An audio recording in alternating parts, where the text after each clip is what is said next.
Rodrigo, thank you for joining us on San Francisco Revival. Thanks for having me. So you are a culture maker, cultural curator. You know, San Francisco's gone through many challenges, right? Gentrification, displacement, street conditions, tech. What role do you think culture and celebration of culture play in bringing the city back together? Culture is, that's so widespread. Culture is everything.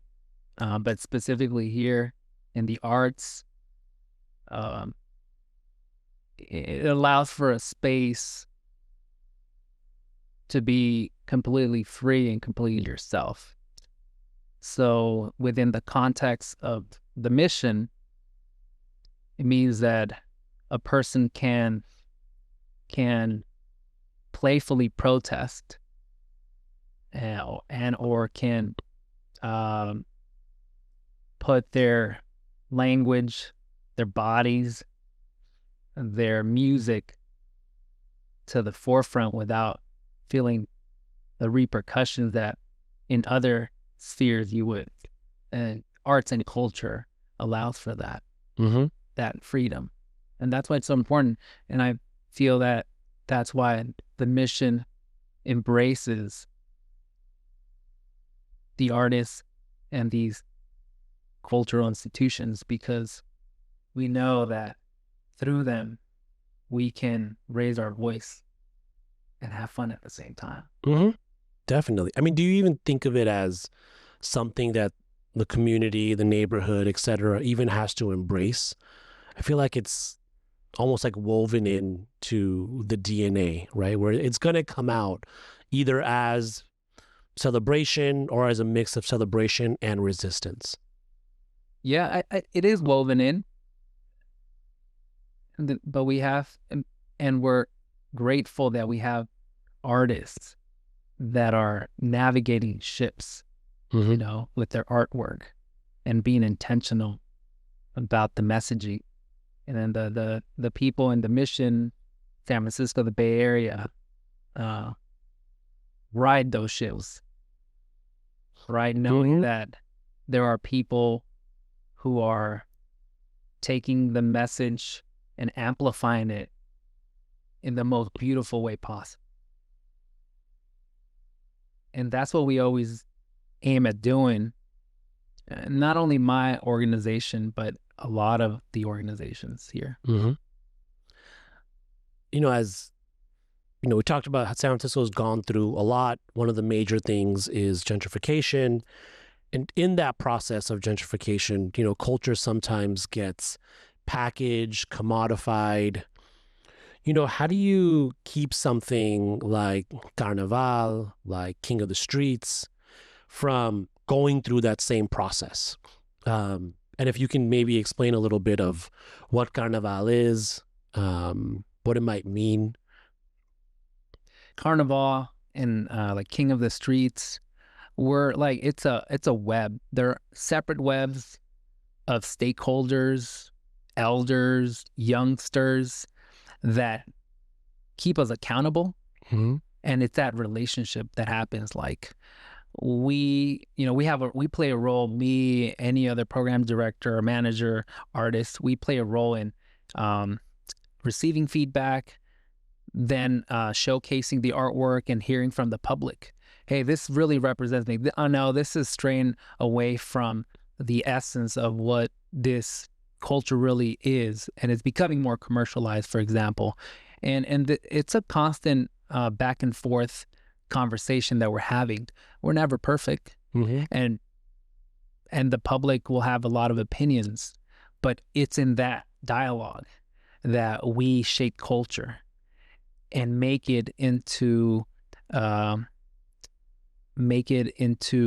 something that feels authentic to us. And that is up for debate, what authenticity is. But if the people believe it, we believe it. Yeah. And you want, in terms of Carnaval San Francisco? Yeah.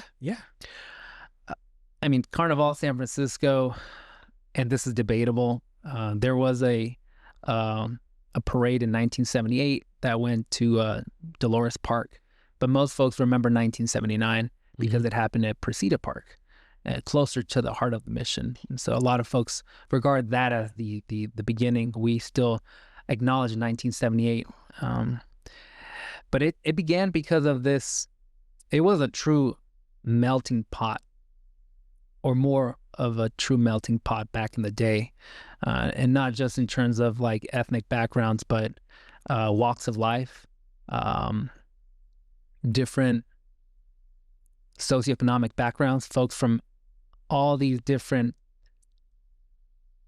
walks of life that came together and wanted to celebrate something that was bigger than themselves, something that was diverse, that resonated with the times, coming off of the civil rights movement and all the different movements happening. And Carnival was born out of that. A lot of the original leaders were from Central and South America and the Caribbean. And we have all of these traditions thanks to them 47 plus years later. Mm-hmm. That's really great to hear. You talked a lot about what is really like the grassroots accountability piece of this. Why is that so crucial in your philosophy of doing this work? Like, why do you think of it as that this is the right way to do it, even though it's not always perfect, but the process is what you trust in? I mean, it was instilled in me, and it's instilled in a lot of the organizers in this neighborhood that to get to not the right answer, but the general consensus, you have to listen to the people. And not only that, but then the outcome, whether it be an event, a piece, a program, has to really reflect what they said. Because sometimes we just hear, but we end up unfolding that event or a program how we feel is fit. But that's not what the people wanted from the get-go. So having them see that their voices were heard in the end product creates this like loop of trust. Mm-hmm. I trust that you're listening to me, and I trust that you're going to represent me and represent us in the best light possible. And it's tricky. You're right. It's not like we get it right all the time. Not that I get it right. And I've learned to trust the process, go with the flow, and there's so much that you can unravel what that means. But it comes from as long as it comes from a place of love, passion, and dedication, most folks are going to be all right. Yeah. Yeah. Yeah. Let's talk about love a little bit. Yeah. How much of your own love are you of the community, the neighborhood, the city, the cultures that are being represented? How much of that is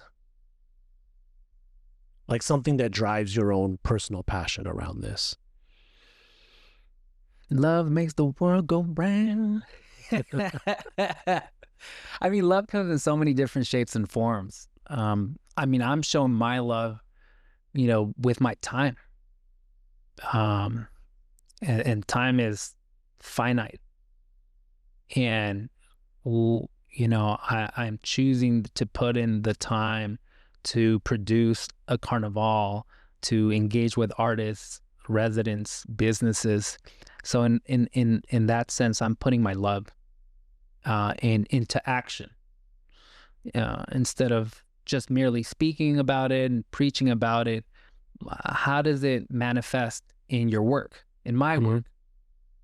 And if the people give me a thumbs up, then I feel fulfilled, and I feel like, man, I'm gonna go give more love. I'm gonna put in more work, do better, learn, give back, and teach.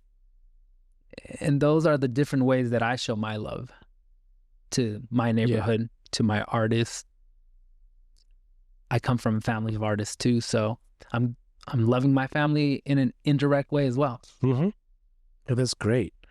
Um, Talking a bit about the neighborhood, the mission specifically.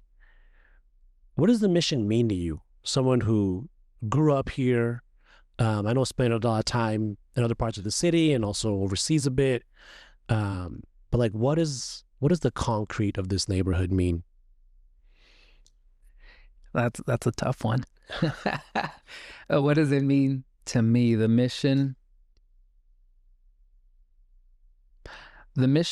District is a safe haven. When I think about what the older generation have told me and what I've read and now see, I realize traveling that there are very few spaces like the Mission in the world where people are just, they have an energy.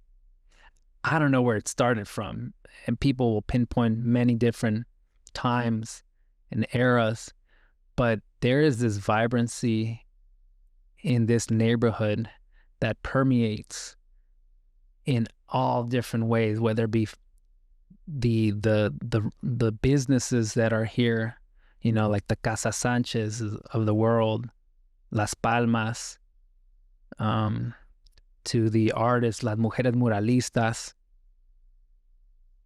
to the protests and bringing people like Mandela, and correct me if I'm wrong, but I've heard the stories of being here on 24th Street, Bart Plaza, and other activists being here.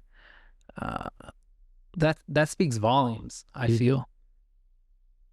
It says a lot about why this neighborhood is so important, not only for the city, but for the world, because it's touched so many people, so many that I don't even know of, that have gone on to become trailblazers in their areas around the world, and it started here in the Mission. Mm-hmm. So I was really proud of that when I traveled, to know that I came from the Mission. Yeah. Came from that soil. Do you feel some kind of responsibility to represent that well, and with the level of respect that you feel for it? Yeah. No, there's definitely a responsibility. It's kind of like a family. And sometimes you represent your family well, sometimes you don't. Here you just have more eyes and more thoughts and more hearts. And so it does weigh sometimes, knowing that you got to get all the as much information as possible to make a great decision. And the good thing is we have a lot of information here, and we share a lot of information. That's what also makes the Mission so unique and powerful, is that we partner with one another, the different organizations, the businesses as well, and we share that to make a decision that is going to benefit the neighborhood. Yeah. Do you feel optimistic about the neighborhood's future? Yeah. I remember speaking with the previous editor-in-chief of El Tecolote, and unfortunately he would say, this has happened already, and we're still here. And hearing that, maybe, I don't know, maybe a decade ago, that Alexis, shout out, said, we've been through this issue before. It looks different, it feels different, the times are different, but we came out of it stronger, different, and I don't see how we're not going to survive any other kind of wave of change here in the Mission. And honestly, that's kind of the story of the Mission, is change. And culture is change. Culture is evolving as we speak. It's not heritage, which is in the past. It's not traditions where live in the past. Culture is right now happening. And so the Mission is very in tune with change, and we feed off of it and build off of it. So whenever something comes like gentrification, which has been going on since maybe the 50s, 60s, we've learned to get creative and to adapt. So I'm optimistic. Yeah. And to resist, push back, and protest. The whole right? enchilada. I mean, like, there's so many different issue areas, right? I mean, recently, housing, gentrification, immigration rights, etc., have been the focal points of protest around here, but there's environmental protests, there's economic justice, living wage protests that always usually start on 24th or on 16th, right? Yeah. Like, they might be on their way to City Hall, they might be on the way to some corporate office, but it's just the hub. It's a hub, it's an energy that kind of feeds a lot of that justice piece, right? That is I mean, I wouldn't say innate to the neighborhood, but I think it's so welcome into the neighborhood, right? Yeah. I mean, you always have a lot of communities here who have needed to fight for justice, so that already exists in the place.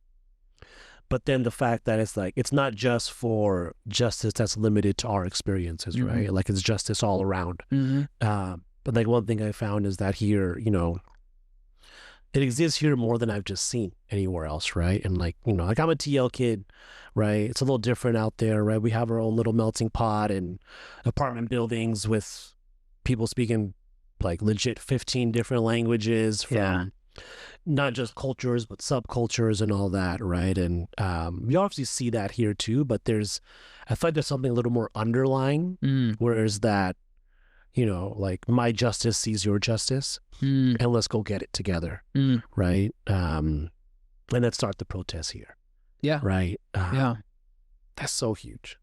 It is. So and, you know, the parade and festival at Carnaval are platforms as well, where you can make a statement and ignite that, whether it's passion, where it's some anger, there's compassion, love, could also start in a space like Carnaval San Francisco. Mm-hmm. And it, like you said, it can be in so many different spheres. It can be a formal protest. It can be a dance protest. It can be a ceremonial protest. Yeah. I mean, sometimes just existing and living out your culture is a form of protest, unfortunately. Probably right now more than other times in this country's history, but there hasn't really been a golden age of that for a lot of communities here. And part of it's our work to kind of create that a little bit. Speaking of Carnival a little bit, have y'all ever had there's a big Indian South Asian population in Trinidad, in Guyana, Suriname, a little bit in Venezuela as well. A little less, but a little bit there. Mm-hmm. Panama has a lot. I have a lot of cousins in Panama, actually. Wow. Yeah, they only speak Gujarati and Spanish. They don't speak English. Yeah. And like, you know, the reasons for all this, because of the British took us everywhere and all this stuff. Mm-hmm. Y'all ever had any Indian floats? Any chutney music floats? You know about chutney music? I know, not chutney specifically. Can you explain what you know about soca? Yeah. Soca music. So basically, chutney music is an offshoot of that, which is a mix of soca music and traditional Indian music. Well, I mean, soca music, it takes elements from Indian music. That's how soca was created. Really? Yeah. So maybe now it's like soca music is African rhythms, like calypso. It's calypso mixed with Indian rhythms. Word? That's how they created soca. Yeah. I had no idea. Yeah. I had no idea. Maybe I thought chutney music came as an offshoot of that, but there must have been a premix. No, it's actually, I've read through some articles and some videos saying the influence of the Indian community in Trinidad and Tobago also gave rise to soca. Oh, wow. It's also fast-paced, and it's got that, yeah. You know? Yeah. Yeah. I mean, we've had soca. We've had a Bhangra group join our parade. Every year we have a guest of honor. Oh, really? So we've had that. This was 2016. We had a Bhangra group, and the following year it was a Pistahan, the Filipino, and then we've had the Chinese community with the lion dance. So we've welcomed cultures outside of our normal carnival sphere. But that specific rhythm, not yet. And we gotta get it, you know. I'm gonna have to work on that somehow. I will work on getting a chutney music float. Heck yeah. And Mission Housing needs a float too. We've been talking about it for years that we want to do a float at Carnaval. So I'll try to work on both projects at the same time. Do it, man. It's gonna keep everyone hyped, man. I love Indian music. Yeah. I mean, you were at the Bhangra Nights downtown. I mean, you were one of the guests of honor. I was. Yeah, well, you guys got the VIP experience. Oh, remember that made me a guest of honor. You got a dance lesson. Yeah, I saw. I did. You got some food. Yep. You mess with Indian food? Of course I mess with Indian food. Yeah, man. My God, you go to any of the restaurants in the neighborhood? I haven't gone to one in a while, but I need to get back into it. Yeah, I mean it's delicious. I did eat some at Bhangra and Beats. You remember what you had? Oh man, I don't. Not to put you on the spot, but to put you on the spot. What? I know you had a samosa. Of course, because I saw. Yeah, yeah. It was on the menu. But then I don't remember what else was on the menu. It was that, some papadam, and some other stuff. Yeah, on there. But I mean, Bhangra and Beats. Like, just going back to the celebration. It's very San Francisco, because there's a twist to the culture. In the same way that Carnival does, we try and replicate the mother cultures, right, from those countries, but within this context. And so it's authentically San Franciscan, might not be authentically from that country, because we're in a different space. Yeah. And Carnival's always been like that. And it's always this kind of reimagining what culture can be. Yeah, it's going to look different stemming out of a different soil, right? Like, there's a lot that we can replicate, honor, kind of feel, but our experience here is different. The outcomes of that culture are going to be a little bit different, and the source of influence is going to be different, right? Like, I can't think of any, like, immigrant culture that has gone through at least one or two generations in the States that's not influenced by Black culture in America, right? To some instances, other long-standing cultural traditions that have come out from these lands, right? And so it's just going to happen, right? And it's not, as long as you kind of maintain, like, some of the deeper roots, some of the deeper connections, the meanings behind all this stuff, not forget the mother soil as you're mixing it with the soil here. What's coming out is going to, has been beautiful so far, right? And very unique to what can come out of any other place on the planet. Yeah. And, it's hard to speak for other cities or communities, but now is the time to, showcase, demonstrate all of these different art forms. If folks cancel their event because of, fear of ICE or external forces, then maybe this can continue to be that safe haven for folks to feel empowered, to see their music and their dance presented in this beautiful light. I think that's also the importance of the celebrations that we have here in the neighborhood. It's like, if we don't do it, then where else? Yeah. Like, this is, if anything, this is where we're gonna not only continue, but we're gonna push for even more events. We're gonna push for more spaces where families feel at home. Going from that families piece, can you talk a little bit about your parents, who they are, how they ended up in the mission? And then, like, do you see yourself kind of carrying their history with who you are today, but then also the work you do today? Yeah. So my parents met here in the 80s. My dad's from Mexico City. He's a big city boy. And my mom is from a small town in the state of Jalisco, central Mexico. And they come from very distinct worlds, even within Mexico. She's the daughter of a farmer, the eldest of 10 in like poor rural Mexico. And then my dad's also, from the ghetto, but in Mexico City. So that was a different experience. He's the youngest of 6. He was involved in a lot of the protests happening in Mexico City, and his friends and older friends were involved. And he remembers seeing, for example, at the age of, I think, 11 or 12, he had mentioned some of his friends had gone to the Tlatelolco plaza where the shootings happened, where the government essentially killed protesters in the 60s, 68, I believe. And so Mexico City was just, and still is, this active hub of protest and resistance.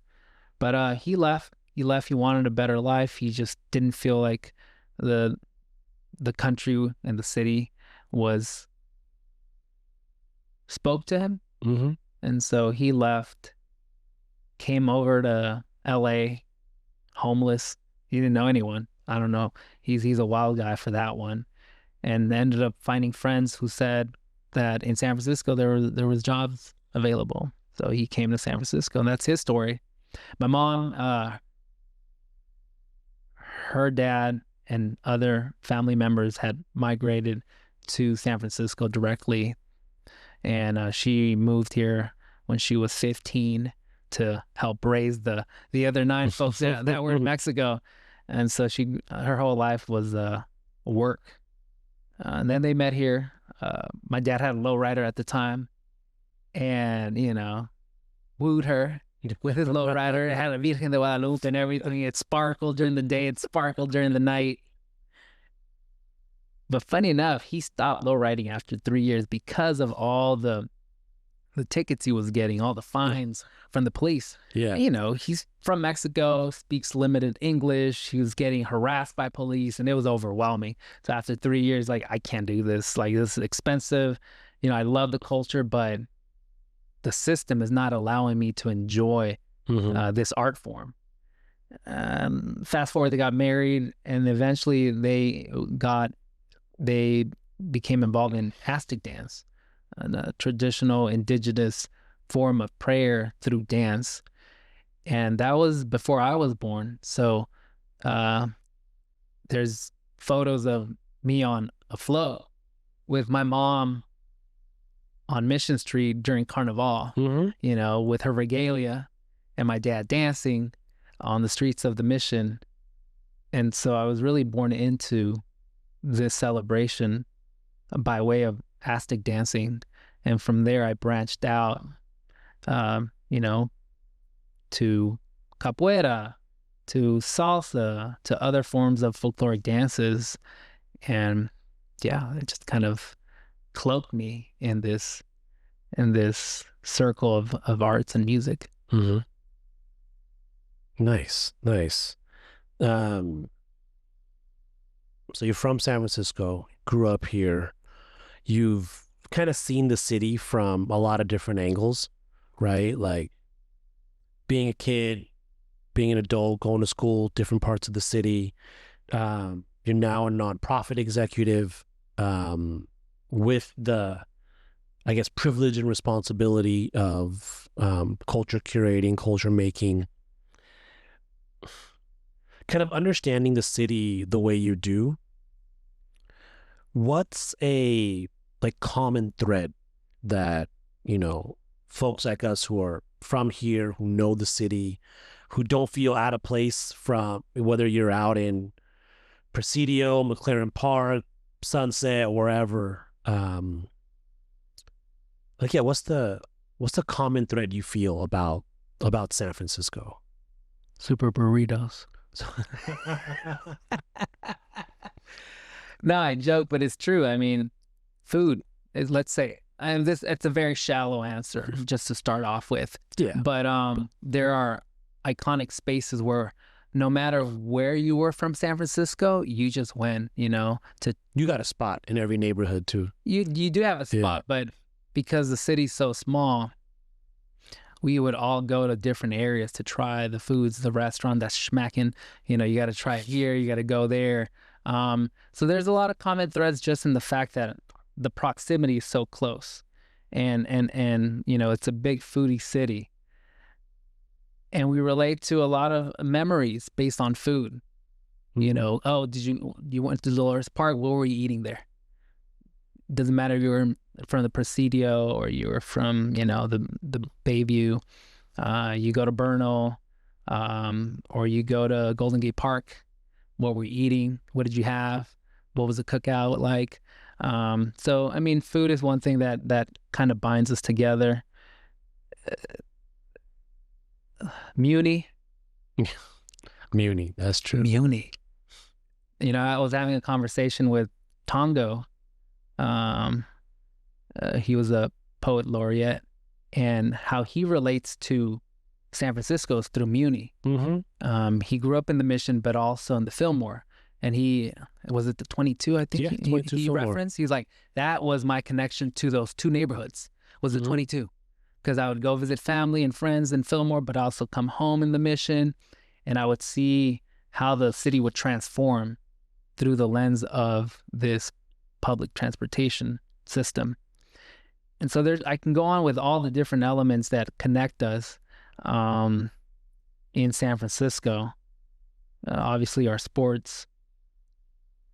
Bang, bang. Niner gang. You do this to someone around our age and they know what's up. It's the Thiz little, bear claw. There's rhythms that unite us. I remember going to Lowell. Is a different environment than living in the Mission. I'm primarily not Latino, but it was a hyphy movement, or a little bit post-hyphy, right?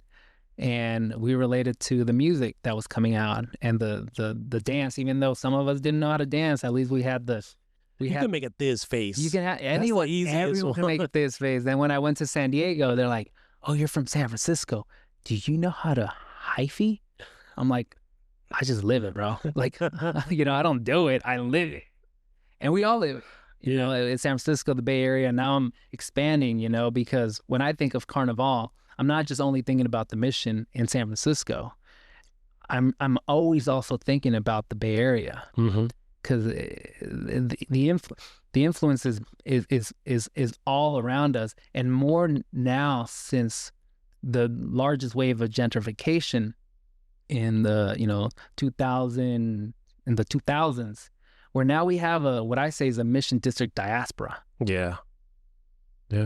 And the beauty of having Carnaval is that we all come home, even though you don't live in the Mission or San Francisco. You're coming from Antioch. Yeah. You're coming from Santa Rosa, San Jose. You move down there, but we all migrate back. And so there's an extension of the Mission throughout the Bay Area. And that's about 15, 20 years ago. But prior to that, there was always this network of folks from Berkeley, Oakland, Richmond, San Francisco, San Jose, feeding off of each other's vibes and different music and culture. Where do you see Carnaval going in the next 5 to 10 years? Or where do you hope for it to go? Hope it stays. No, I'm saying it doesn't go anywhere. It ain't going nowhere. It ain't going nowhere. No, it's not. I mean, it has to go down to another. Carnival needs to go to the next generation. I think part of the challenge throughout Carnival's lifetime is that there hasn't been a nurturing of a younger generation to then take on. There's been like lapses and like change in organizations producing the event, and the transition wasn't always healthy. Mm-hmm. And even though that, thankfully, we had continuity because the neighborhood held Carnaval together. Because Carnaval is, like I said, the business, the art, everyone is Carnaval. It has kept it together. But in order for it to grow in a healthier, in a more innovative fashion, there has to be a really good mentorship pipeline. And so Roberto has done that with me and folks my age. And I'm currently doing that with Rosine, who's 10 years younger than me, and she's doing it with her age. And we need to inculcar, how do you say that? We need to, it needs to be embedded in our DNA so that not only does it just continue, but it grows with the time. It becomes a reflection of the time.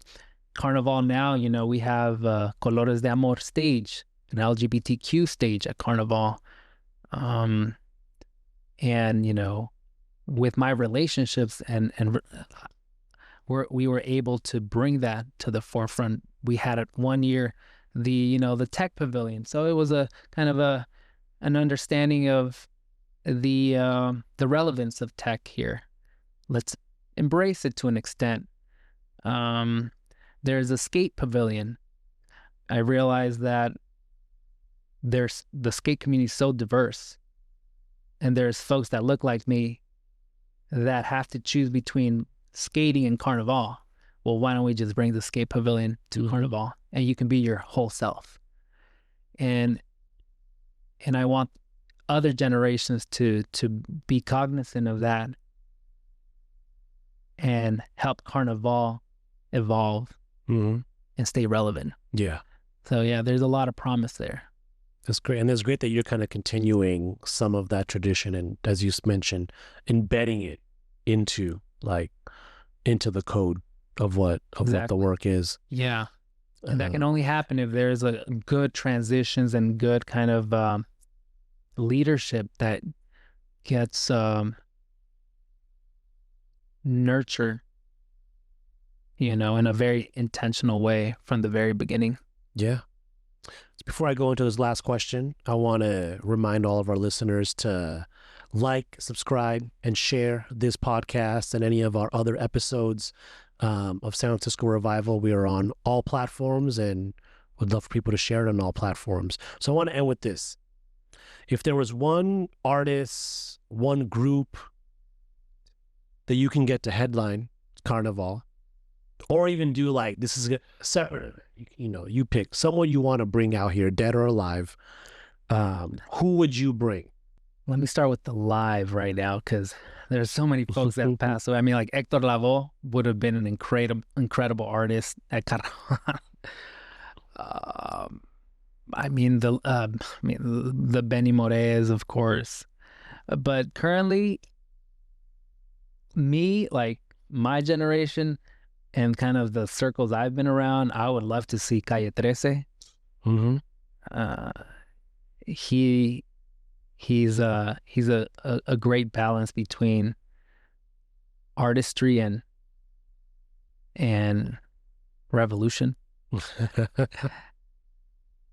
And he knows how to get the crowd hyped with intention, with a message, with all the rhythms that Carnival loves.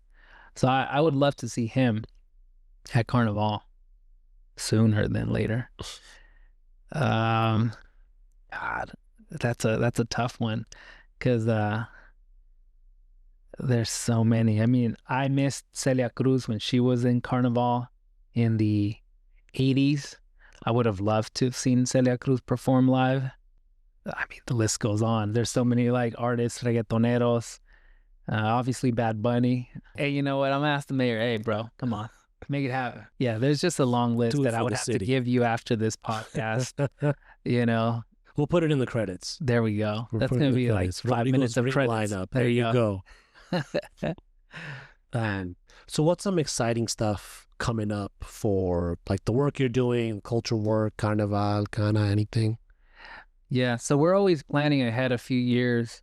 And last year we built a committee to start preparing ourselves for the 50th anniversary. Mm-hmm. You know, before we know it, we're celebrating 2028. We're celebrating, It's coming. you know, half a century of Carnaval San Francisco. Mm-hmm. And there's a film in the process that highlights the history of Carnaval. And we're interviewing previous artists that performed. We're pulling footage from performers from the past, like the Celia Cruzes and the Grand Marshals. Like previously we had Doctora Rigoberta Menchú from Guatemala, and she blessed our Casa de Carnaval space. Mm-hmm. And so now she's woven into the history of Carnaval. And we want to showcase that to us because we made that possible. And I just want to say thank you to everybody that's been involved in the making of Carnaval to the 50th. All the elders, the unsung heroes, the artists, the families that, and the volunteers that make this celebration possible every year. Yeah. So 50th here we That's are. really great. Look at that. 50 is going to come, and then you're going to be around for the 75th too. Let's Watch. do it. Let's do it. Yeah, just wanted to shout that out. Well, Rodrigo, thank you so much for joining us on San Francisco Revival. Conversation's been inspiring, beautiful, really great to hear about, like, not just your work, but your story, man. No, thank you. I appreciate this space. Cool. Thank you so much. Right on, man.